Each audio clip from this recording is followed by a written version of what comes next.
Assalamualaikum warahmatullahi wabarakatuh. Don sana tentu pernah mendengar tentang Koto Piliang dan Bodi Caniago. Lalu apa bana itu Koto Piliang dan Bodi Caniago? Kalau don sana ingin tahu jawabannya, jangan lupa tonton video ko sampai selesai dan berikan komentar di kolom komentar.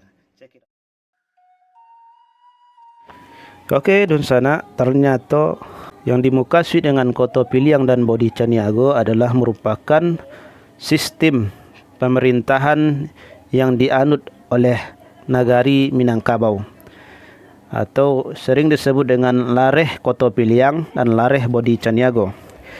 Sistem Koto Piliang digagas oleh Datuk Katumanggungan, sedangkan sistem Bodi Caniago digagas oleh Datuk Parpatiah Nan Sabatang. Kelahiran kedua sistem tersebut dilatar belakangi dari sejarah kelahiran kedua tokoh tersebut. Keduanya mempunyai ibu yang sama tapi berlainan ayah. Ayah Datuk Katumanggungan seorang raja yang bagalah Sri Maharaja Diraja. Sedangkan Datuk Parpatiah Nan Sabatang, ayahnya pembantu utama raja yang bernama Indrajati. Dia merupakan cati bilang pandai atau orang cerdas dalam kerajaan. Sejak ketek keduanya Allah acuk nampak saling bercakap sampai dewasa masih saling bertentangan dalam menentukan sistem pemerintahan. Sehingga dalam suatu perbedaan yang digambarkan sangat sengit dan menentukan, Datuk Katumanggungan sampai menyentakkan karihnya lalu manikamkannya pada batu sehingga batu itu berlubang tapi tidak sampai tembus ke balik. Datuk Parpatiah Nan Sabatang juga menyentakkan karihnya lalu manikamkan ke batu itu pula tapi pada bekas tikaman sebelumnya sehingga tembus sampai ke sebelahnya. Batu itu dinamakan rakyat dengan batu batikam dan terletak di Nagari Limo Kaum. Karena kedua tokoh tersebut sama-sama bertuah, mereka mengambil jalan damai sehingga mereka menyepakati bahwa kedua sistem tersebut bisa dipakai oleh masing-masing nagari sesuai dengan pilihannya. Sistem pemerintahan tersebut disebut dengan nama Lareh. Nampaknya perbedaan prinsip antara kedua datuk tersebut adalah berkenaan dengan posisi raja yang berkedudukan di Pagaruyung. Lareh Koto Piliang menganut sistem yang mengakui raja sebagai kepala pemerintahan. Sedangkan Lareh Bodi Caniago menganut sistem yang mengakui raja sebagai lambang saja. Kedua sistem berhak hidup bersama-sama dengan eksistensinya masing-masing tanpa membagi wilayah kehadirannya. Untuk mencalian eksistensi lareh masing-masing dalam menyusun pemerintahan, keduanya mencalian langgamnya masing-masing. Umpamanya nagari nan menganut lareh Koto Piliang membagi wilayah nagari dalam jumlah ganok. Misalnya ampek koto, 6 koto, 10 koto, atau nan ampek, nan anam dan sebagainya. Status pangulunya bertingkat-tingkat dengan sistem hierarki nan biasa disebut bajanjang naik batanggo turun, di mana pangulu nan tertinggi adalah pangulu pucuk. Pangulu pucuk adalah pangulu dari suku nan pertama kali membangun nagari tersebut. Bangunan rumah adat atau balai rungnya mempunyai anjung di kedua ujungnya dengan lantai nan lebih tinggi sebagai tampek dari pangulu nan tertinggi menurut hierarkinya. Sedangkan Lareh Bodi Caniago membagi wilayahnya dengan jumlah ganjil. Contohnya 3 koto, 7 koto, 3 balai jorong dan sebagainya. Status pangulunya setingkat dengan pemimpin pada pangulu tua, yaitu nan tertua dan dituakan dari segalanya. Sistem pemerintahannya bersifat langsung yang disebut duduk sehamparan tagak sepamatang. Bangunan rumah adiknya, balai ruangnya berlantai rata data tanpa banjuang, ndak ada anjuangannya dah. Khusus untuk balai ruang bangunannya indak badindiang. Yang termasuk lareh Kota Piliang atau yang memakai sistem kelarasan Kota Piliang disebut dengan langgam nan tujuh. Nagarinya adalah sebagai berikut. 1. Sungai Tarap Salapan Batu di Sabui Pamuncak Kota Piliang. Simawang Bukit Kanduang di Sabui Pardamaian Kota Piliang. Sungai Jambu Lubuatan di Sabui Pasak Kungkuang Kota Piliang. Batipuh 10 Koto di Sabui Harimau Campo Kota Piliang. Singkarak Sadiang Baka di Sabui Camintaruih Kota Piliang. Berikutnya yang keenam, Tanjung Balik Suli Aye di Sabui Cumati Kota Piliang. Yang terakhir yang ketujuh, Silungkang Padang Sibusuk di Sabui Gajah Tongga Kota Piliang.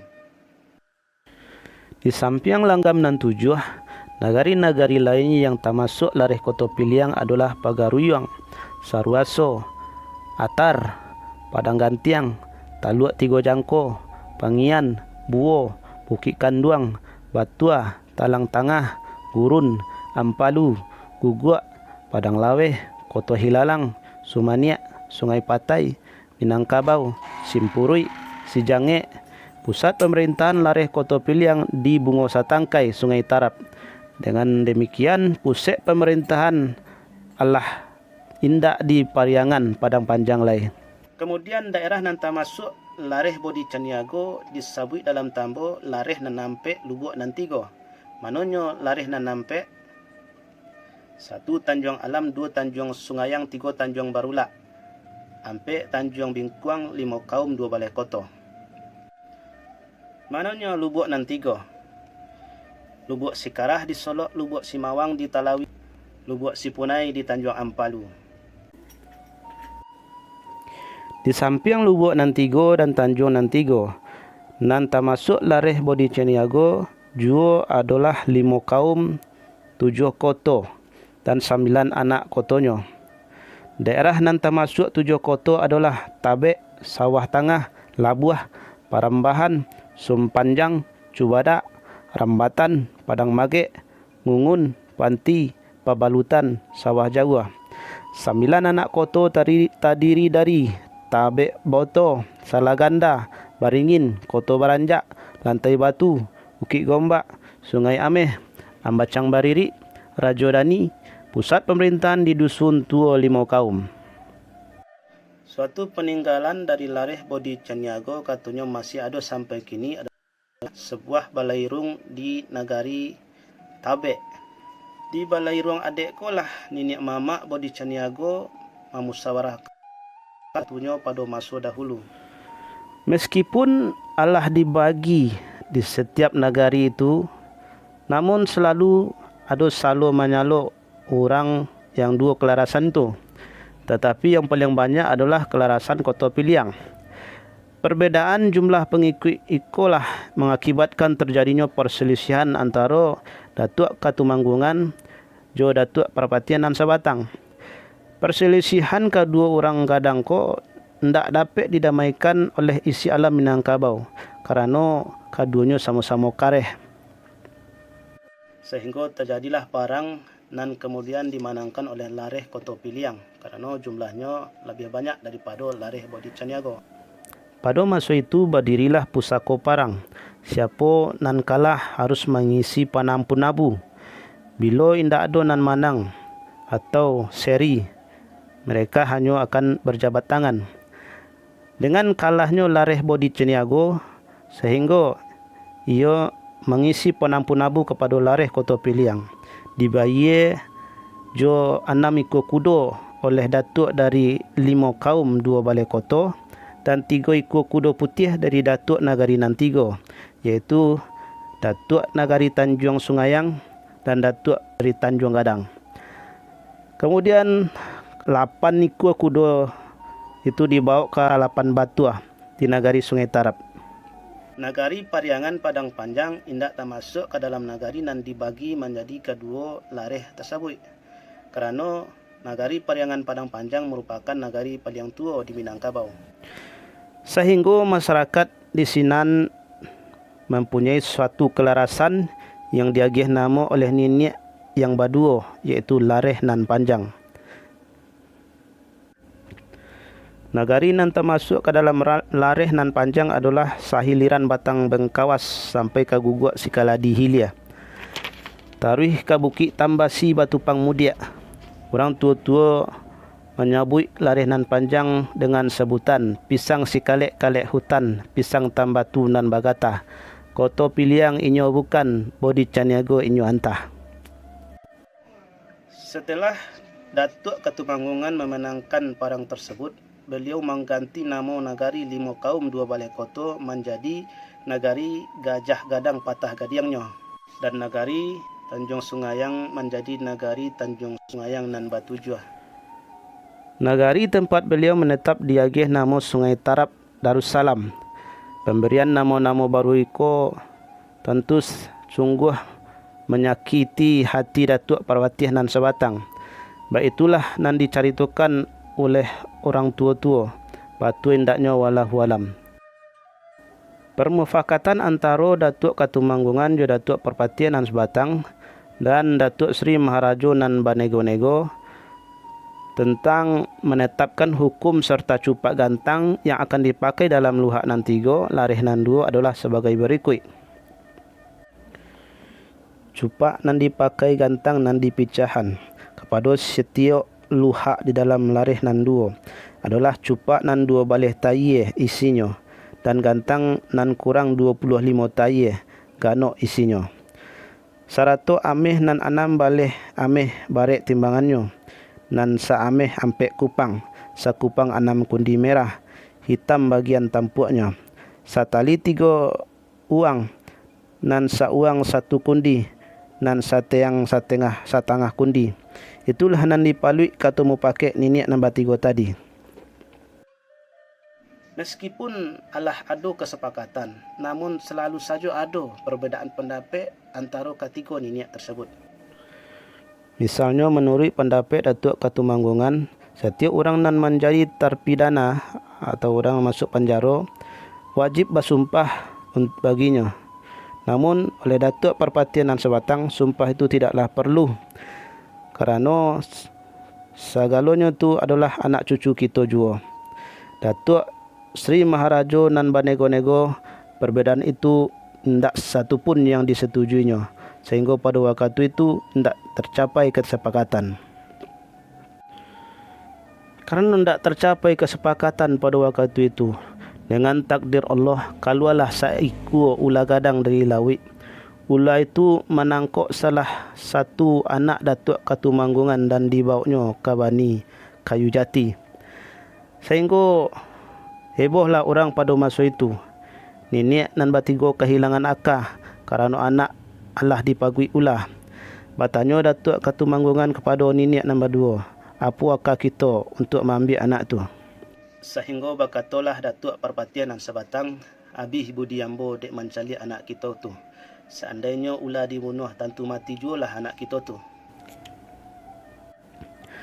Berkata Datuk Sri Maharaja nan Banego-nego, menurut pendapat ambo, kita ambil rantiang jawi-jawi, kita imbekkan kepada bani kayu itu supaya ular tu lari. Maka dibuat oranglah sebagian yang dikatakan Datuk Sri Maharaja nan Banego-nego itu, lalu rantiang jawi-jawi itu dilontarkan atau diimbekkan sakuit tenaga kepada kayu sampai ular tadi, sehingga membuat ular terkejut dan lari meninggalkan anak Datuk Ketumanggungan dan tidak kurang suatu apapun. Sehingga dengan kejadian tersebut, makin saganlah Datuk Ketumanggungan serta juga Datuk Parpatian nan sebatang kepada Datuk Sri Maharaja nan Banego-nego kerana ketajaman akalnya. Akhirnya Datuk nan berdua menyadari akibat nan timbul apabila mereka berdua taruh berbantah-bantah kerana selalu berbeza pendapat dalam menetapkan suatu hukum yang akan dipakai oleh masyarakat. Mereka sepakat bahawa hukum itu harus diuji dan dibanding. Setiap tandingan itu dipakai pada tampaknya masing-masing. Adapun hukum yang akan dipakai di luhak nan 3 lareh nan 2 taruh ke batang rantau ada 3 parakara. Hukum kitabullah, hukum ijtihad dan hukum 100 saksi. Sebelum hukum itu diberlakukan, ketiga nini itu diminta untuk bersumpah bahawa hukum itu akan dipakai taruh turun-temurun dan tidak boleh diubah-ubah selamanya. Setelah dicapai kesepakatan, maka menghadaplah ketiga niniak tersebut kepada Nandi Pertuan Niniak Suri Maharaja Diraja untuk menyampaikan hukum tersebut. Setelah itu, berjalanlah daulat yang dipertuan ke luhak dan lareh ke setiap negari untuk memasyarakatkan hukum yang telah ditetapkan. Ditanamlah kayu sebatang di setiap negari untuk tampik mempertaruhkan hukum nan adil, syarak nan lazim dan adat yang kawi. Yang dimaksud dengan kayu sebatang itu adalah orang-orang sebagai pangulu atau kadi atau orang-orang gadang nan akan menghukum di dalam tiap-tiap negari sebagai wakil raja apabila raja berhalangan atau pengganti raja bila di negari itu tidak ada mempunyai raja.